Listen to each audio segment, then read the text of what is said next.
Hello everyone, this side Priyanka Jakhar and I welcome you all at Government Job Alert. I hope आप सभी अच्छे होंगे। Punjab pay scale को लेकर एक बहुत ही इम्पोर्टेंट नोटिफिकेशन जारी किया गया है। आज की इस वीडियो में हम जानने की कोशिश करेंगे कि पंजाब पे स्केल को लेकर जो ये नोटिफिकेशन जारी किया है इसका क्या इफेक्ट है जो देखने को मिलेगा आने वाले टाइम में आपकी सैलरी पर। At the end Punjab pay scale को लेकर जो नोटिफिकेशन जारी किए जा रहे हैं उसका क्या इफेक्ट होगा सभी कर्मचारियों पर और आगे क्या कुछ इसमें अपडेट्स देखने को मिल सकती है। इन सभी मुद्दों पे आज की इस वीडियो में हम डिटेल से डिस्कस करेंगे।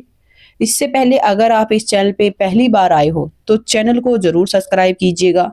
पंजाब गवर्नमेंट एम्प्लॉइज के रिगार्डिंग जो भी इम्पोर्टेंट अपडेट्स देखने को मिलती है, प्रमोशन, सैलरी, कोई भी नया सर्कुलर, कोई भी नोटिफिकेशन, तो हर एक अपडेट आप लोगों के साथ इस चैनल पे शेयर किया जाता है।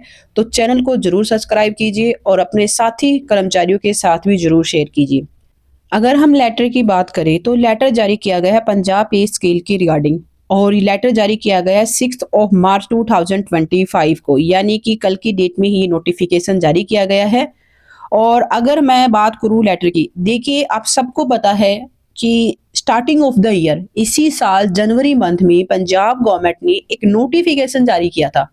नोटिफिकेशन था कि जो पंजाब पे स्केल है उसके अकॉर्डिंग जो डिपार्टमेंट्स है वो अपने जो सर्विस रूल्स है उन्हें अमेंड करे।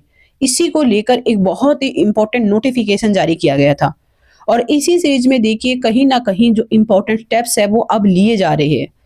और जो नोटिफिकेशन का देखिए मेन मुद्दा क्या था कि सबसे इंपॉर्टेंट बात ये है कि पंजाब गवर्नमेंट में जब से जो भी पे स्केल है वो रिवाइज हुए उसके बाद बहुत सारे ऐसे डिपार्टमेंट थे जिन्होंने अपने जो सर्विस रूल्स है उनमें अमेंडमेंट नहीं की, जिसकी वजह से बहुत सारे कर्मचारी थे जो कि बार बार माननीय हाई कोर्ट का दरवाजा खटखटा रहे थे। कहीं ना कहीं देखिए उनकी जो मांगे थी वो जायज भी बनती थी, रीजन बीइंग क्योंकि आपके डिपार्टमेंट ने अगर सर्विस रूल्स अमेंड नहीं किए हैं तो आप इन दैट केस क्लेम कर सकते हो एज पर आपके जो भी राइट बनते हैं।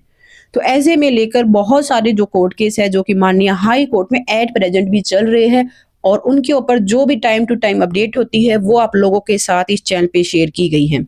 तो ऐसे में लेकर देखिए जो पंजाब गवर्नमेंट ने नोटिफिकेशन जारी किया कि जो बार बार जो केसेस लग रहे हैं due to the not changing the service rule, तो सभी डिपार्टमेंट जो सर्विस रूल्स है उन्हें अमेंड करे।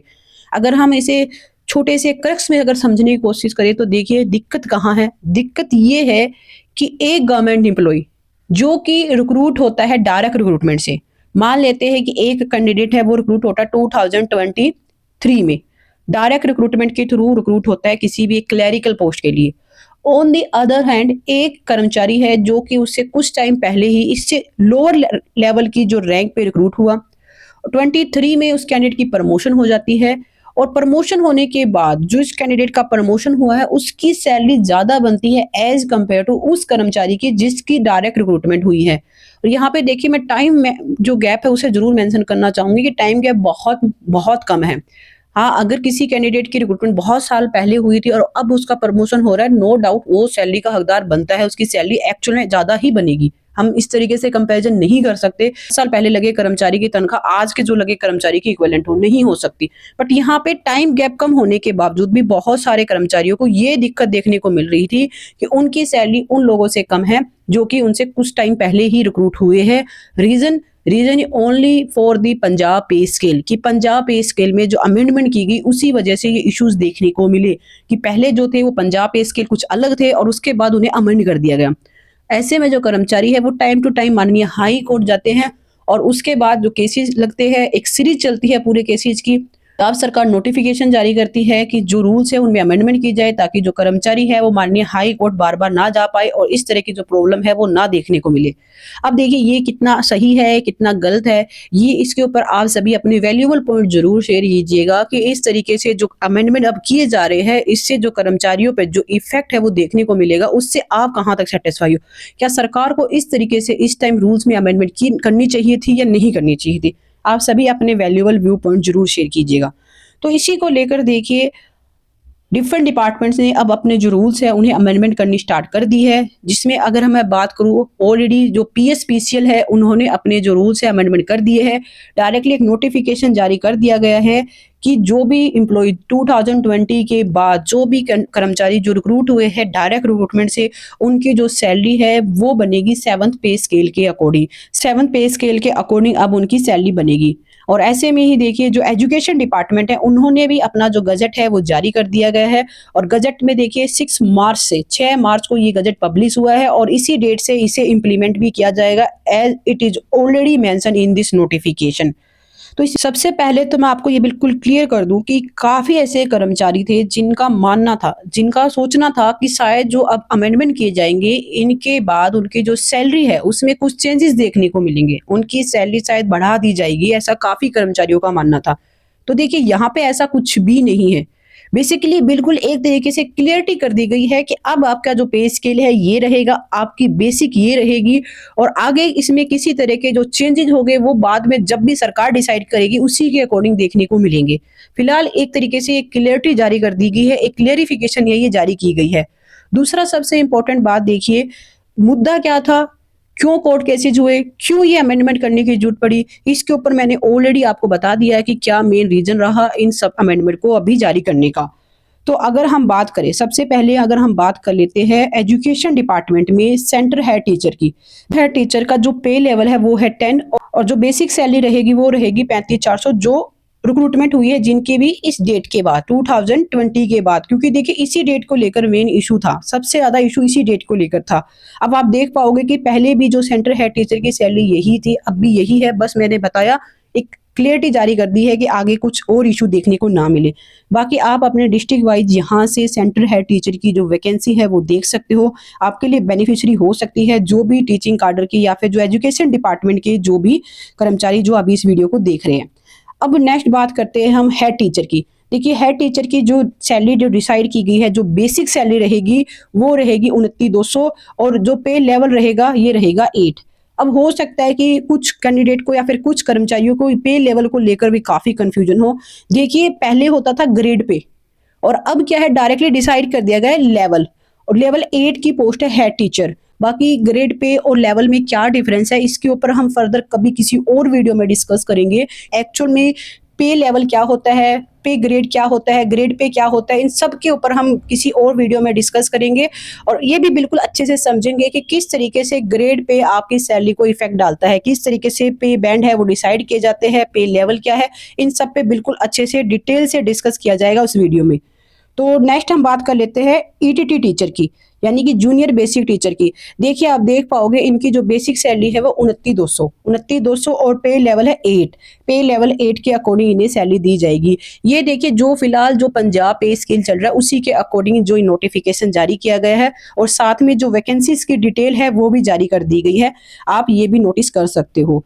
अब यहाँ पे देखिए मेन इंपॉर्टेंट बात आती है ये, जहाँ पे कहीं ना कहीं एक तरीके से एक बहुत बड़ा एक कह सकते हैं चेंज यहाँ पे देखने को मिल रहा है। यहाँ पे आप दो नोट देख पा रहे हो जिसमें से फर्स्ट नोट में लिखा है the pay scale of 7 central pay commission will be applicable on the members of the service who are promoted from the pay scale of 7 centre pay commission. यानी कि जो 7th पे कमीशन के according जो कर्मचारी रिक्रूट होंगे और बाद में जब उनका जो प्रमोशन होगा, प्रमोशन होने के बाद भी इन्हें 7th पे कमीशन के अकॉर्डिंग ही बेनिफिट दिए जाएंगे। ये इस नोटिफिकेशन के अकॉर्डिंग है। सेकंड बात देखिए यहाँ पे बात बोली गई है 6th पे कमीशन की रिगार्डिंग कि जो कर्मचारी जो कि 6th पे कमीशन के अकॉर्डिंग जिनका प्रमोशन होगा उन्हें 6th पे कमीशन का बेनिफिट मिलेगा। अब देखिए 6th पे कमीशन का बेनिफिट था वो क्या था, कितना था, ये तो आप सबको पता ही है। बहुत सारे बेनिफिट थे। सेंटर पे स्केल जब से लागू हुआ है जो चेंजेस देखने को मिले हैं उसके बारे में भी आपको पता होगा, नहीं पता तो सेपरेट वीडियो में डिस्कस करेंगे। बट बात यहाँ पे ये है कि मेन इशू ही यही को लेकर उठता था कि जो कर्मचारी 6th पे कमीशन के अकॉर्डिंग रिक्रूट हुए और जब उनका प्रमोशन होता था तो उनकी सैलरी 7th पे कमीशन के कर्मचारियों से बहुत ज्यादा थी, क्योंकि 6th पे कमीशन में अपने आप में काफी बेनिफिट थे। तो इसी को लेकर ये जो चेंजेस है वो किए गए हैं और बिल्कुल क्लियरली एक नोटिफिकेशन जारी कर दिया गया है कि जो 6th पे कमीशन के अंडर रिक्रूट हुए हैं उन्हें उसी के अकॉर्डिंग बेनिफिट मिलेगा और जो 7th पे कमीशन के अंडर रिक्रूट हुए हैं उन्हें 7th पे कमीशन के अकॉर्डिंग ही बेनिफिट मिलेगा। अब देखिए बात आ जाती है यहाँ पे सैलरी की। सैलरी अगर मैं बात करूँ, देखिए जो सैलरी एट प्रेजेंट जो डिसाइड की गई है या फिर कहे तो जो फिक्स की गई है वो अपने आप में काफ़ी कम है। सही बता रही हूँ, बहुत कम है। अब अगर देखिए हम थोड़ा सा सैलरी का कंपैरिजन देख लेते हैं कि सैलरी में क्या कुछ जो चेंजेस देखने को मिल रहे हैं, या फिर जो सैलरी जो डिसाइड की गई है वो किस तरीके से डिफरेंट है अदर स्टेट से या फिर सेंट्रल गवर्नमेंट से। अगर मैं बेसिकली बात कर लेती हूँ ईडीटी टीचर की, क्योंकि ईडीटी टीचर किसी भी एजुकेशन डिपार्टमेंट में ये कह सकते हैं कि सबसे लोएस्ट लेवल की जॉब होती है, अगर हम एनटीटी टीचर को छोड़ दे तो एक तरीके से स्टार्टिंग ही ईडीटी टीचर से होती है। तो यहाँ पे देखिए, अगर आप सेंट्रल गवर्नमेंट में एज ए ईडीटी टीचर अगर आप रिक्रूट होते हो, मान लेते हैं कि अगर आप केवीएस में केंद्रीय विद्यालय में as a ETT teacher recruit होते हो, तो आपकी सैलरी में क्या डिफरेंस देखने को मिल सकता है, एक छोटा सा हम इस पे देख लेते हैं डिस्कशन। अगर आप पंजाब में as a ETT teacher recruit होते हो, तो सबसे पहला तो डिफरेंस तो देखिए आपकी बेसिक में ही है। पंजाब में आपका बेसिक है 29,200, और जो केवीएस में जो रिक्रूट होते हैं उनका जो बेसिक है वो है 35,400, यानी कि सेंटर हेड टीचर के इक्विवेलेंट उनका जो बेसिक है। और वहां पे ये जो है ये पेबल लेवल 6 की पोस्ट है, जबकि यहाँ पे लेवल 8 है, और फिर भी जो बेसिक है बहुत कम है। और अगर हम अराउंड बात करें कि फर्स्ट मंथ की सैलरी, तो फर्स्ट मंथ की जो सैलरी केवीएस में जो टीचर रिक्रूट होते हैं एज ईडीटी, उनकी जो सैलरी फर्स्ट मंथ है अराउंड 55,000 प्लस के अराउंड है।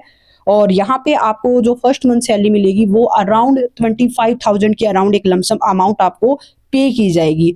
अब ऐसा नहीं है कि ये प्रोबेशन पीरियड के दौरान आपकी सैलरी में डिफरेंस देखने को मिल रहा है, नहीं, प्रोबेशन नहीं, मेन इशू यहाँ पे ये है कि जो सैलरी डिसाइड की गई है, जो बेसिक डिसाइड किया गया वो ही बहुत कम है, जिसकी वजह से बहुत जो डिफरेंसेस है सैलरी में देखने को मिल रहे हैं।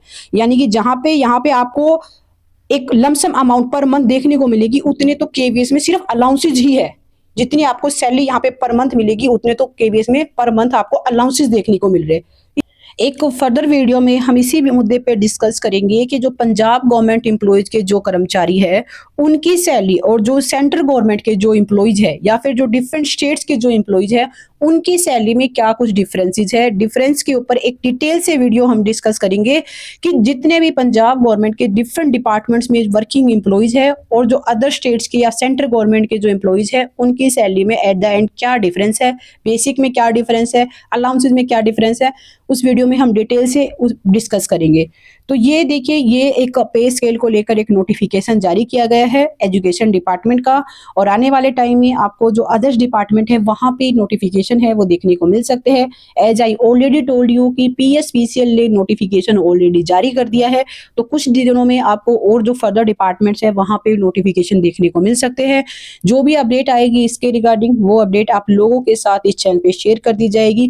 बाकी आप सभी अपने वैल्यूएबल व्यू पॉइंट जरूर कमेंट बॉक्स में कमेंट कीजिएगा कि जो इस टाइम ये जो अमेंडमेंट किए गए हैं और इसकी वजह से कहीं ना कहीं देखिए काफी ऐसे डिपार्टमेंट है जहां पे रिक्रूटमेंट में भी कहीं ना कहीं डिले देखने को मिल रहा है। इसके ऊपर आप सभी अपने जो वैल्यूएबल व्यू पॉइंट्स है जरूर शेयर कीजिएगा। आई होप ये वीडियो आपके लिए इंफॉर्मेटिव रही। वीडियो अच्छी लगी तो चैनल को जरूर सब्सक्राइब कीजिए और अपने साथी कर्मचारियों के साथ भी जरूर शेयर कीजिए। Wish you all the best. Thank you.